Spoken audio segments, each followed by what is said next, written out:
اب ہمیں یہ حکومت آج کل پتہ ہے کیا دے رہی ہے؟ کہتے ہیں ہم انتخابی اصلاحات دیں گے آپ کو۔ بھائی انتخابی اصلاحات ہمیں وہ لوگ دیں گے جو خود دھاندلی کے ذریعے سے آئے ہوں۔ پھر کہتے ہیں ہم ایک نئی مشین لا رہے ہیں۔ پوری دنیا نے اس مشین کو مسترد کیا ہے، پاکستان کے الیکشن کمیشن نے اس کو مسترد کیا ہے۔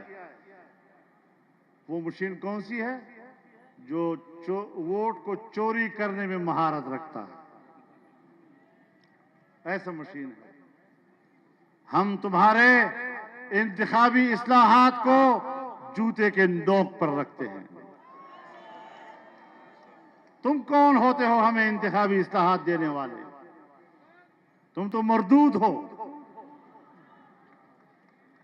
تم مسترد شدہ ہو، تمہاری پالیسیاں ناکام، اور تم نے آئندہ انتخابات میں بھی دھاندلی ہی کی سوچی ہوئی ہے کہ کسی طرح دھاندلی کر کے پھر آ جائیں، لیکن تم پھر آ کر دوبارہ دکھا کے دکھاؤ انشاءاللہ۔ آسان بات ہے، ہمیں تم نے مذاق بنا لیا ہے، تم نے قوم کو کھلونا بنا دیا ہے۔ ہم بڑے حوصلے سے حالات برداشت کر رہے ہیں، لیکن حوصلہ کب تک چلے گا؟ یہ نوجوان کب تک قابو رہے گا؟ کب تک ہم ان کو قابو رکھیں گے؟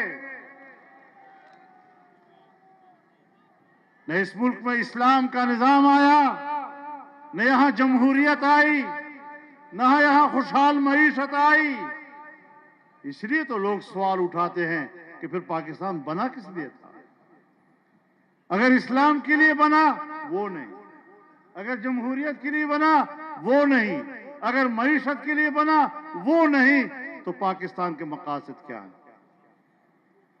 لیکن انشاءاللہ ہم نے اس کی تعبیر تلاش کرنی ہے، اور ہماری جدوجہد کے نتیجے میں ہم انشاءاللہ پاکستان کی تعبیر